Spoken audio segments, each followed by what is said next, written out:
Hello and welcome to The Appetite, a podcast brought to you by Opal Food and Body Wisdom, an eating disorder treatment clinic in Seattle, Washington. It is a podcast about all things food, body, movement, and mental health. I'm Bazzi, co-founder, clinical director, and the director of the exercise and sport program at Opal, as well as your host for today. And on today's episode, I have the pleasure of bringing in Nicholas Macha, a high school junior, an athlete, who's a long-distance runner, and the host of his own podcast called the Sunday Shakeout. For the listeners, I'd love to give a bit of context here. And for full disclosure, this is my first in-person conversation with Nicholas. I learned about him through my daughter, Hannah, who is his high school teammate. And on top of being a student athlete, Nicholas has his own podcast called the Sunday Shakeout, which he's recorded 185 or 86. Yeah, it's pretty crazy. Episodes. Yeah. Wild. He's a high school junior. Okay. Most of his episodes feature interviews of untold stories of top high school, collegiate, and professional runners with the mission of showcasing the humanity and unique journeys of the athletes. And sprinkled into these interviews, Nicholas will do solo episodes. He's in the middle of doing a solo episode series. And that's where I first tuned in to his podcasting. I was blown away by when I listened to his reflection on the January 24th, 2026 episode called Opening Up About 2026 and What the New Year Means, My Life Outside Our Sport. I'll link that in the show notes. But he takes the listener into his internal world after a difficult fall cross-country season where he talks openly, vulnerably, and honestly about struggles about being human, about being an achiever, about being an athlete. And I immediately saw that connection to the work we do at Opal that we talk about on this podcast. And I thought Nicholas would be a great guest and how fun for the listeners to get to hear from a teen male perspective. Nicholas is willing to just engage in a lot of these internal conversations. So I'm thrilled for listeners to be able to be impacted by hearing his story. So, Nicholas, welcome to The Appetite. Thank you so much, Kara. It's a pleasure to be on. I mean, it's so cool that we even have like this connection. Obviously, Hannah, you didn't say this in the intro, but I'm in the same grade as her at Seattle Prep, and she's a lovely person. We were on Kairos together. So it's so cool that we were able to make this work. Yeah, I'm very excited. And why don't we just start off with giving a little bit of the listeners an idea of who you are, maybe a little brief story about your running as a high schooler. I don't know, wherever you want to start. Yeah, well, I'm 17. Obviously, I go to Seattle Prep. You said I'm the first adolescent male you've had on the show, which is pretty cool. It's a big honor. But yeah, I mean, it's hard to think about myself outside of running in some cases. Like, I'm here to talk a lot about running in my podcast, and that's kind of what I think of first when I think of myself. But my athletic career actually started in baseball. I was a baseball player back in the day.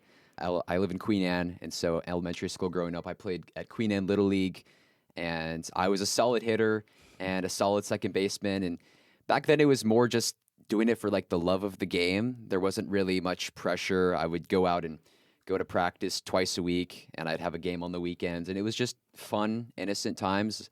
I was a good hitter and everything. And then around like the end of like elementary school, the kids started to like all go through their growth spurts, and I had a much later growth spurt. So I believe it was like the year of COVID. We had our baseball season, and I was on like the championship team, and we were in the championship game, and I got benched, which was a really rough experience for me. This was like 2021, and I discovered running the year prior, but it was kind of bittersweet seeing my team win that game and me being on the bench, the sport that I had loved for 6 years. I kind of fell out of love with, which was sad, but also a big inflection point for me, kind of discovering running and putting, I guess, all my eggs in one basket.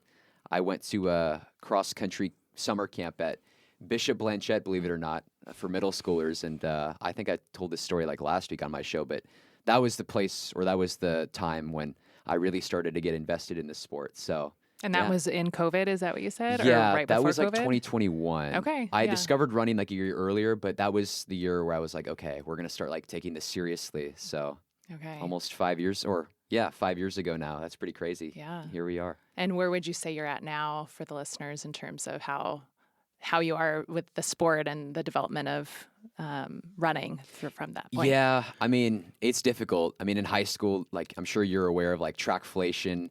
And for the listeners who don't know, that's like when the sport of track and field, like kids are training so much harder nowadays than ever before, running as high mileage as ever and trying to get recruited and win national titles. And it's difficult because that affects everywhere in the nation. Guys are running faster than ever.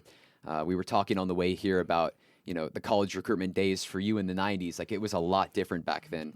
Coaches wanted athletes who would just be willing to develop. But now it's like you have to prove yourself on such a big stage at like 14, 15, 16, 17, such a young age. So it's difficult because it's easy to get into like that comparison game a lot.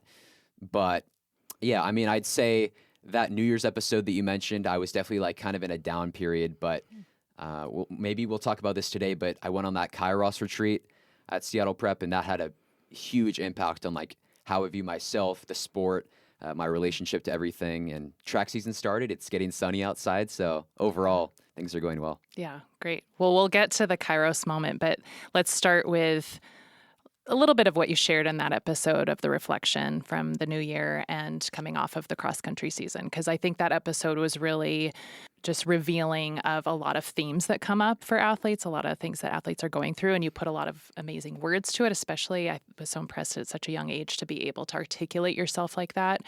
And I know maybe starting with just talking about the injury process, and I know you had mentioned, I don't know when you had the knee dislocation. Yeah, that's quite the story. Yeah. But maybe we can hear a bit about that. So was that the Absolutely. first time you had a major injury in the sport? Yeah, I would say that's like the first major injury. In my middle school years, I had some weird accident. Actually, like I got hit on the head with like a pickleball paddle in my 8th grade year. And that was I was like bleeding and went to the hospital. Anyway, so that was a story. That was not a running injury. But I would say that was like my first big injury. I had sustained like little calf problems, little knee problems. But I mean, should I tell the story? Of the knee? Yeah. If you like, I think it's interesting. So a little bit of context. My freshman year at Seattle Prep, the boys team had won the state title in cross country. And I think that was back to back for them. And so I was not on varsity back then. I was nowhere close, but I went down to that meet, and seeing them win was a huge experience for me. We came back a year later. I was an alternate on varsity, and I got to experience everything, but we got 8th. And that was a really, I don't know, it was just a big transformational point for me because in middle school, I was very much running for myself. I did a lot of road races, and I guess I didn't really get to experience the team aspect of this sport that is so integral to high school running. But that was a big moment for me because it's like now I'm on the varsity culture, and how I sleep, how I eat, how I train, how I make decisions, how I act towards my teammates, that's all going to affect us on race day. And while I didn't race because I was an alternate, that was a big experience of being like, the team is now in my hands because I'm going to come back next year. I'm going to be a junior. And so over that winter, my sophomore year, I had a really, really good training cycle, and I was putting in really good miles and everything. I was feeling really great about my fitness. But on my birthday, February 10th, I'm in a lifting class at my school with the lifting coach, and I think it was like a Monday. My birthday was on a Monday. I was just trying to go home and celebrate, but it was like a month away from track, and I was doing med ball slams, like twisting med ball slams against the gym wall, and I think I was coming off a bit of like a calf thing too, so it was a little weird. And during the twisting phase, I guess you like shift weight during the rotation period, and I'm just thinking about like the physical pain is just like, it makes me squeamish now. But yeah, dislocated my knee, collapsed to the ground. And yeah, I mean, aside from like the physical pain, I think the most important part for me was like the recovery and like the mental process getting back, because that was not like an injury I'd ever sustained before. Like a lot of injuries, I think in running, you can point to, oh, I made like a dumb training mistake, or I didn't get enough sleep, or I wasn't ready for that workout or whatever. But when you have such a freak accident like that isn't even related to really a training decision, it feels different. It feels like you don't have control. And for especially like a sport like distance running where it's so control oriented, not having that control was a big, I don't know. That was a really hard thing for me to overcome, those months of like February, March, and April. Yeah. So what did come up for you? Because I think this is something that's really, again, relatable to athletes of what happens in an injury, and especially injuries that might be coming from more accidental situations. Like I don't know if I've said this yet on the podcast, but my daughter recently had one too, where a dumbbell fell on her foot, and so it was I this remember that, yeah. accidental thing that happened. So what were some of the things that you encountered in the mental and the emotional side of the recovery, or the injury and recovery process? Yeah, well, there's this one quote, and I hadn't heard it back then, but I've heard it now. It's by like Mike Smith. I think he's like the legendary NCAA cross country coach. He's coached NAU to multiple national titles, and he said on a podcast that like running is something you do, not who you are. And hearing that quote, I think I heard it back in like November post injury, but I was like, wow, like that actually like really kind of applied to my situation back in February. Like running had become so attached and integrated into who I was that like not having that was like a big identity crisis for me. Like coming home every day, not going to practice. I mean, as silly as that sounds, like that's like a daily practice for me. It's like sacred. And it's not just about the competing or the winning or the PRs. It's also just about like getting out there with your teammates every day. You know, no matter what happens at school or in your family life or friend life, like you always have running. And so when you don't have that and when that changes, that was rough. Yeah. And also like the loneliness part for me too. Cause like, I don't know, maybe I just didn't realize it, but like my teammates, I mean, they mean so much to me. Like I showed up to practice one day on like crutches and sweatpants. And yeah, I mean, anger too. Like once I got well enough, I would do like elliptical sessions and I would just be like angry. Like I think especially for like males, like it's not just about like sadness is sometimes translated to anger, I think for males. So for me, I took the anger out on the elliptical. Yeah, I mean, I put my body through like crazy things during that period, just like kind of scared of losing fitness, but also just being like wanting to deal with my emotions and everything. Yeah. So maybe expressing some of your anger through your fitness. Totally. Yeah. I think you also mentioned on the podcast that the podcast itself was a part of your processing of feeling like you were moving through some of it through your weekly podcasting. And I think you mentioned journaling as well. Yeah. There were a few practices. I mean, I think the podcasting thing it was kind of my secret weapon during that time. I think, you know, introspection and self-reflection is like so important during those really turbulent periods. And I think I would do a show every Friday night. I actually started, I think I just did one for the fun of it. Like I was like, here's what happened with my knee. But then it was like, I think it was a Friday night and I was like, well, I'm not running and I don't need to like wake up early for like a long run or anything.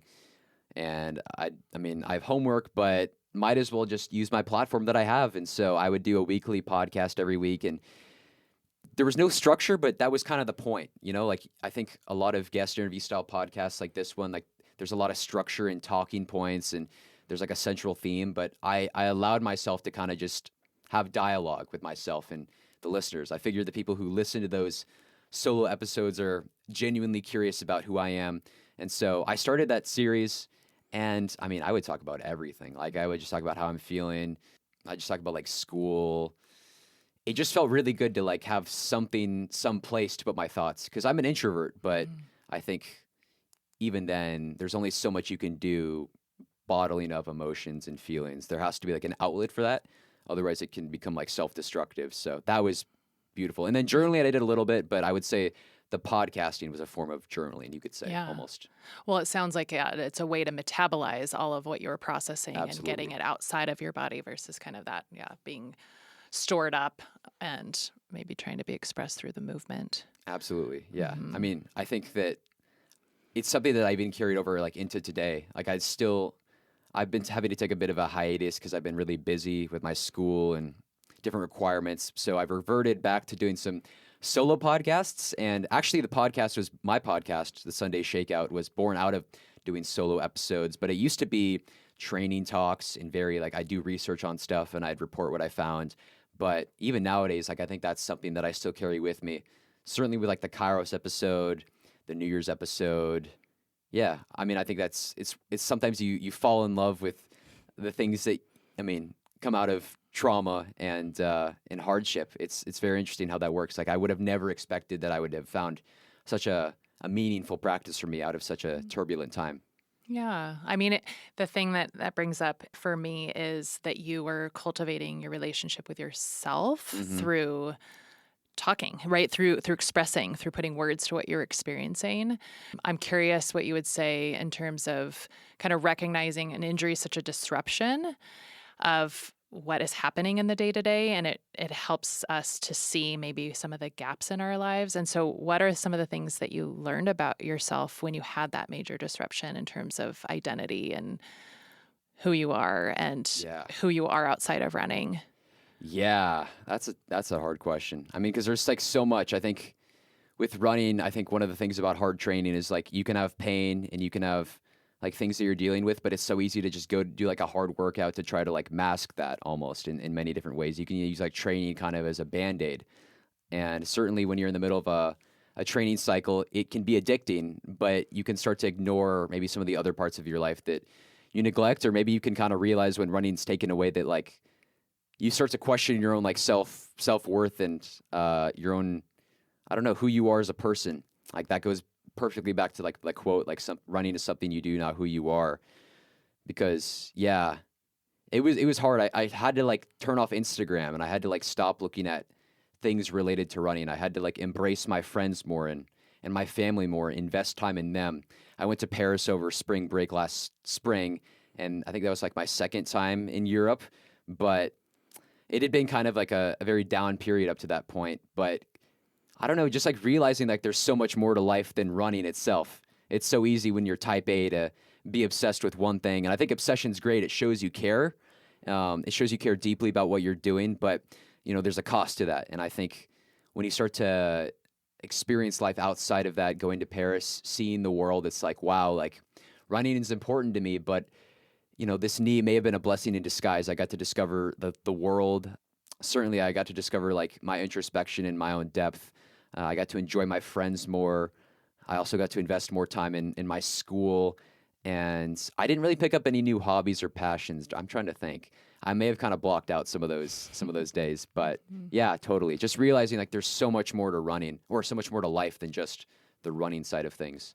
So yeah, and honestly, like I do have like regrets. Like I think I wish I would have maybe been a little more intentional about trying to pick up something other than running. Like that's maybe one piece of advice I would have given myself. But I had maybe like this false hope that that if I just focused on running, that it would get back. But because like that's one of my struggles is trying to relinquish control.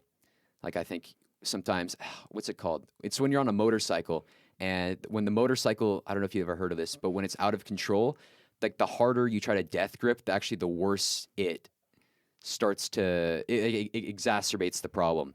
So I think that's very similar to how I am. It's like when I experience an issue like that, my natural tendency is to like try to grip harder and to control recovery harder, think about it harder, and somehow it'll get better. But in reality, sometimes you just have to like let go. And that's something I had to learn. So Yeah, what does that look like for you? What does it look like to surrender, to let go, to loosen your grip? Like, and yeah, what would what does that kind of practically look like? yeah, for me, I think it's just about, and this is something that I also learned on Kairos. But like I said, I was an introvert earlier. I think in my life, even through like the knee thing and everything, I think I said this like yesterday to somebody. Like I'm an introvert who's like learning how to be like an extrovert kind of. And I think running is such an objective sport, and it's such a solo sport, even if there's like the team aspect of everything. Letting go to me kind of just means willing to embrace the people around you, because I think it's cool to build hobbies and stuff like that, and maybe some people like that, but I think for me it was like I'm an only child and I have a relationship with my parents, learning how to develop that more.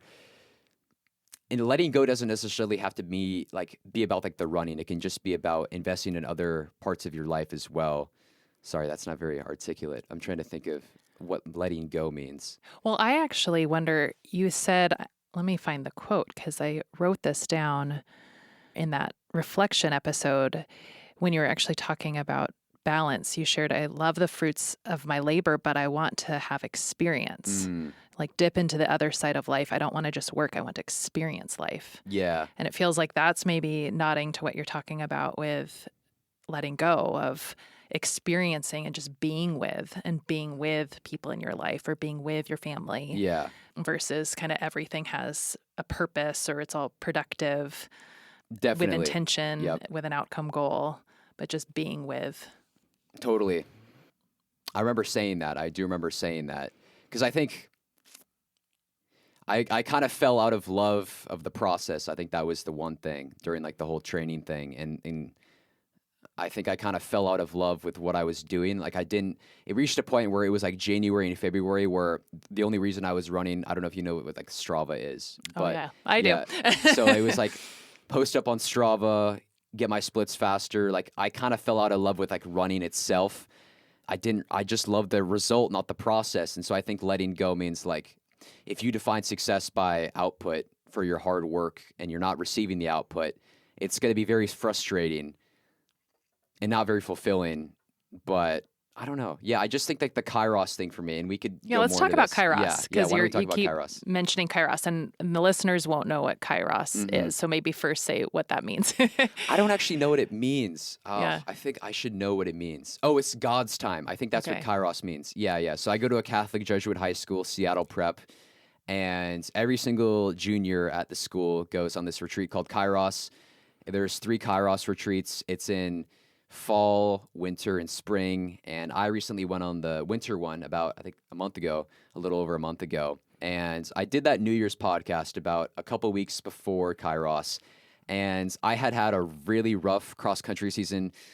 After the knee thing, I came back in track, but it was a rough few races. And so I was really fired up to train extremely hard over the summer. And, I at that point, I was loving running for what it was, right? So I talked about letting go and trying to just surrender to the people around you and also the process. And I think I'd done a really good job of that by the time like May came around. But I was like, I still want to like, I'm a competitive guy. Like that's who I am. Like I want to win. So I was like, in the fall of my junior year, like I'm going to have a great season. Let's try to bring the team back to state and potentially podium or win. And we knew that we were graduating some seniors. And so I trained really hard over the summer, and I mean, it kind of just fell apart. Like I remember the first week of school before, like, I think it was the first 2 mile, I got this really bad respiratory virus that just stuck around for like 3 weeks. And it was one of those brutal ones where it's like, it's not really getting any better. And it's not like a cold, but it sat in my throat and my lungs. And it was frustrating because I hit up to like 50 to 55 miles per week in the summer. And it was just things like that. I think I like did something to my back during trap bar deadlift 2 days before Nike Hole in the Wall, one of our invitationals, one of our meets. And I couldn't race that. And then I got sick before the Metro meet, which we somehow won. I don't know how we won that meet. And then districts was a really good race for me, but the state meet was kind of the logical endpoint of the everything. pinnacle. Yeah, the pinnacle of just all the dysfunction that had been happening.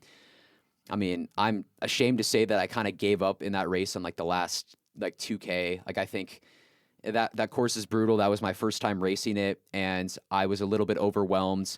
I think we got. I was kind of buried. Like I came through the first mile like 100th place. And I just got hit. Like you come up this hill, the first mile, and you just feel like you have a marathon left, and you're only at mile 1. You just feel like your legs are just lactic. And I made up a lot of positions going into the second mile, but Walker was like, "Macha, we need bodies," as in I need to pass people, and I didn't have anything, and I was really ashamed. And the team got 8th again, and I remember I cried on the way back to the tent. It's like a long walk from the finish line back to the tent.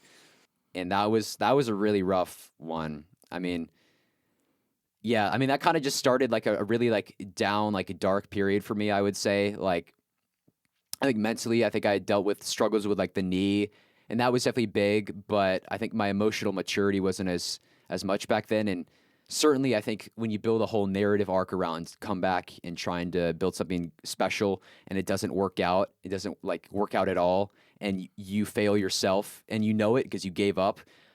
there's like a whole nother level to that. And like the months of like end of November through December, not train. I mean, I was training again, but like it was just like really lonely, like questioning like what's this all for? Like I put in all this training and I was loving the process, but it just felt like I've gone through 3 cross country seasons and it felt like each one of them had been I've been left disappointed. So Disappointing.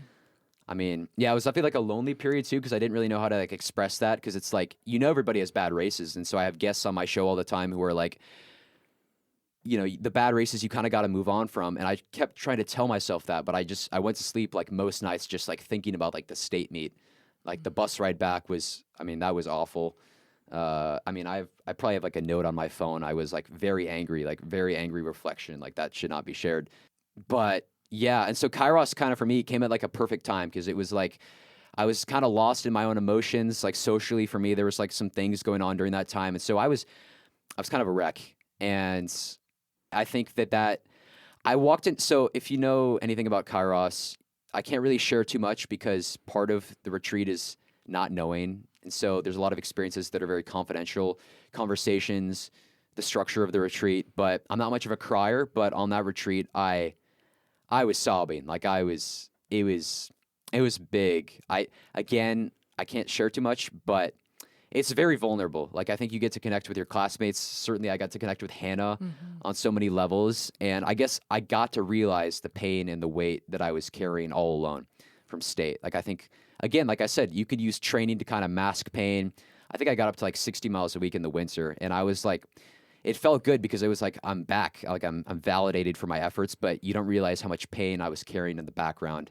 And sport, like what I hear too, is like sport can't substitute what relationships can bring. exactly. Yeah, I would totally agree. Being the receiver of belonging and love and yeah, humans are social creatures. Like yeah, we're made to be around each other. Right. I mean, running is not going to be there forever. Like at the end of the day, like God made us here to be in love and communion with each other.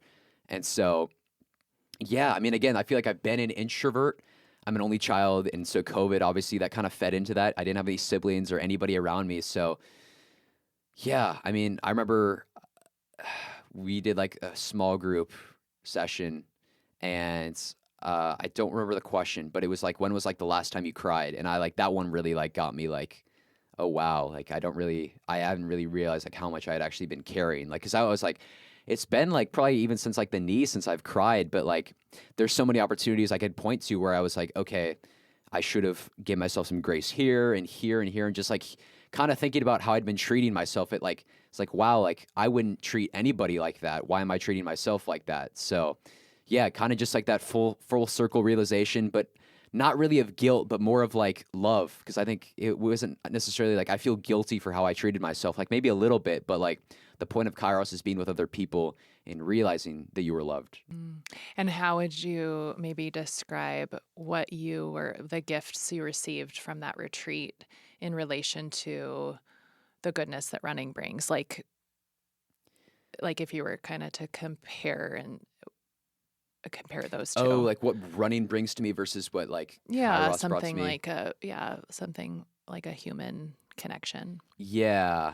Well, I think running for me, I said this before, it's like my daily practice. And I think certainly like scientifically, you could say like there's like the endorphins and like the dopamine that it gives you. Like, again, like no matter what happens in any sort of day, I can go out there and I can go on a run. And it's cool knowing that I'm like, oh, I can run like 50 to 55 miles per week, and I can do what most people can't. And that feels really good because it feels like you're valued in that way.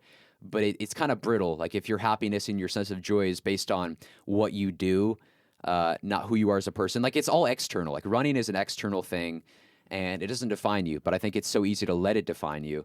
There was like a quote I heard on like another podcast. It's very similar to like that Mike Smith one. He said, this was another guy. He said like, do the people in your life love you for who you are or what you do?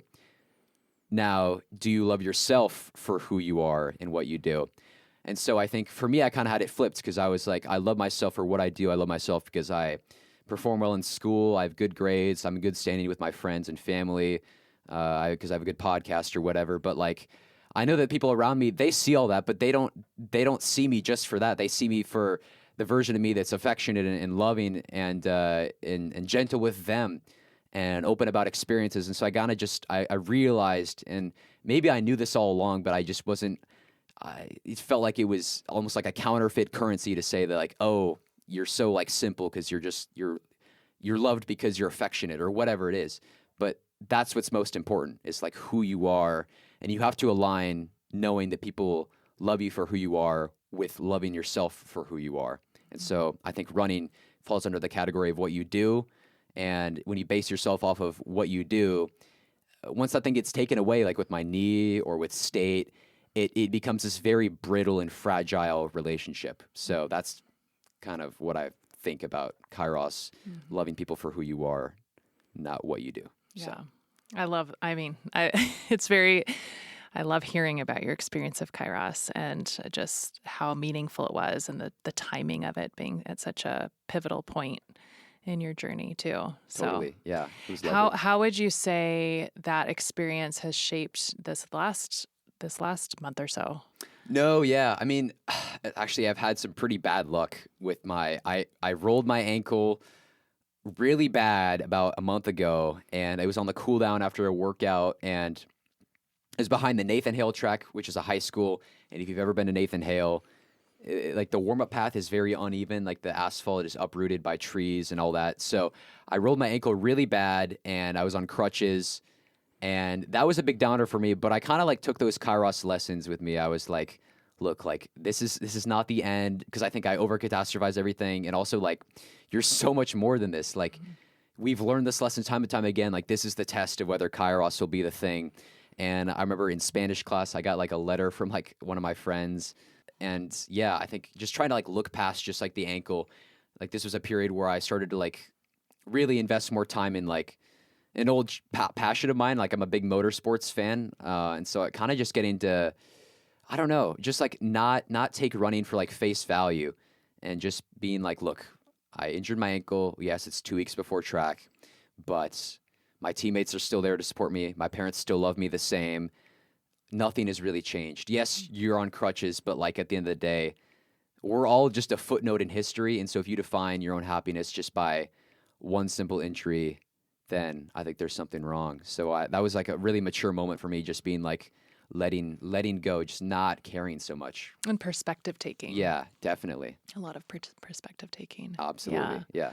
How has it shifted your relationships? You talk about being an introvert and an only child, and since this Kairos experience, no, yeah, how's totally. it shifted? Has there been more vulnerability and connection?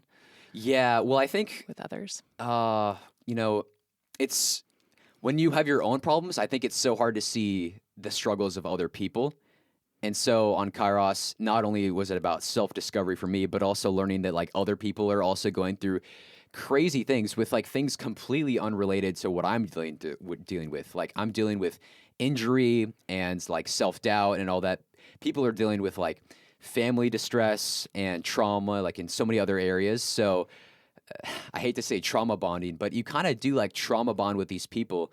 And in that way, you kind of realize that you're not alone in what you're dealing with, even at such a young age. Like there's so many people around you who are in this with you.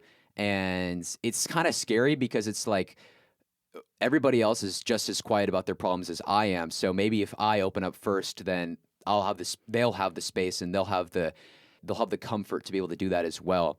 And so I don't know, just like sometimes I think when I'm injured, it becomes so easy for me to like reject people in like so many different ways and like maybe only talk about myself and what I'm dealing with, like, oh, boo-hoo me. But it's like people are also dealing with things. And so it's sometimes beautiful to stop talking about yourself and also just like listen, like getting to like talk with Hannah and her injury. Like I think we bond on so many different levels with that. And it's just like willing to like slow down. Like Kairos is a place to slow down. You don't have to worry about grades or anything. Just like being willing to have long, drawn out conversations with people.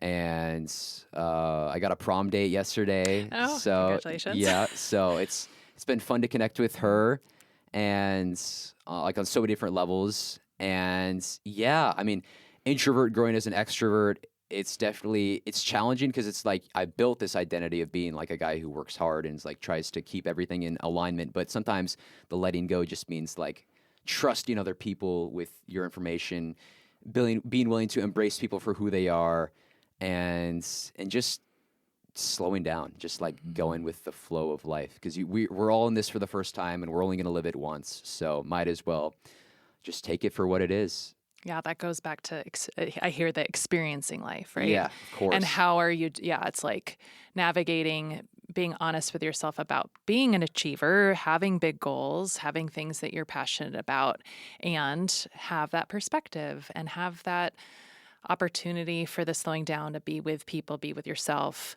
It's hard. It's hard to find, it's hard to find that balance. It's hard to, have those reminders of life is bigger than what's right in front of me and the thing I'm trying to achieve next. Totally.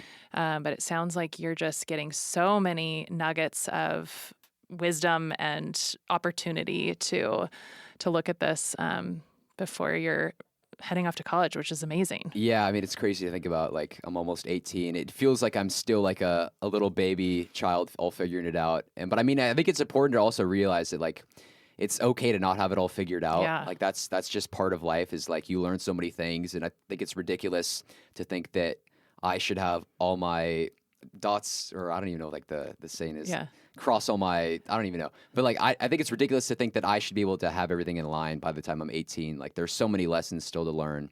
And yeah, kind of just entering that phase of being like, that's just fine. Like that's just the way it is. Mm-hmm. And embracing failure and embracing people and embracing experiences with open arms, knowing that it might not end up the way you want, but that's okay. And there's gifts and lessons that are going to be derived from that. So, but yeah, it's crazy to think I'm almost an adult. That's crazy. Yeah. Yeah. It is really fun to hear your process. And I think of, some of the themes you're talking about with identity and loneliness and belonging. I think you're really bringing the listener into like a way of getting more connection is through expressing yourself, having more open expression, allowing others to see what is going on in our internal world. And because we all have those parts that struggle, and it's not just what we see on the outside. So I think you're giving yourself such a gift and others in your life such a gift. Thank you. Yeah. Is there anything we haven't covered that you want to express as we're having this conversation? Ooh. Well, I actually ask something to my listeners at the end of every episode. I ask, like, if there was one piece of advice you'd have to give yourself when you were just getting started, what would it be? Maybe I'll answer that myself. I think the biggest thing for me is like, don't take yourself too seriously. Like that's something I think I've harped on this maybe a little bit on this show, but we're all living life for the first time and the only time. And at the end of the day, no matter how much social media makes you think that other people have it all figured out, or that you're the one who is the problem, like we're all doing this and we all have no idea what we're doing. And so if I was to go back to like 7th grade me and be like, have like a sit down conversation, I'd be like, it's not going to be linear. Like there's going to be so many ups and downs and side to side, like dimensions that you didn't even think you would enter, but like, that's okay. And don't take yourself too seriously all throughout that process, because we're all just, I think I said this earlier as well, but we're all just a footnote in history. And you only get to live life once for 80 years if you're lucky. So might as well just enjoy what you're doing. And, running everything is such a gift. Like if you've ever been on a run and it's just like, you're not looking at your watch, you're not paying attention to pace. You're just like, wow, like I'm here on this earth. Like I get the beautiful skies in Seattle. I get the breeze. I get the trees. That rhymed. That was funny. So yeah, I think so easy, especially if you're type A, to be obsessed and define success with one thing and one thing only. But the truth is there's so much more to life, and being willing to just like embrace that. So yeah. Yeah, and I hear a lot of gratitude, like finding the gratitude. Absolutely. And cultivating like gratitude and presence. Presence is a big thing too. Yeah, being fully present. And that's something I've realized with like my parents too. It's like they see me in many ways when I was a younger kid when I was a little kid. Like they tell me memories all the time of, do you remember when we used to take you to the park when you were like 4? And that always gets me every time. It's like, wow, like they don't see me as like this runner dude or this high achieving student or whatever. Like they see me as like the little kid and like their son. And I think just being able to be like present in those moments and realize that like we're making memories together. And then obviously carrying that over to my teammates and my friends. And like, yes, I want to win a state title next year, but like at the end of the day, I would regret winning the state title, but not enjoying cross country more than I would not winning state, but knowing that I had fun. Yeah. So yeah, totally. Well said. Okay. I love it. Oh man, so much wisdom that you already hold. I love it. Thank you, Kara. Thank you for being here today. Absolutely. It's been awesome. And to hear more from Nicholas, you can check out his podcast called the Sunday Shakeout, and we'll have that in our show notes. If you're interested in Opal and want to learn more, please visit us at opalfoodandbody.com. Thanks to David Bazzi for editing, Jack Straw Cultural Center for sound engineering, and Aaron Davidson for the Appetite's original music. See you next time.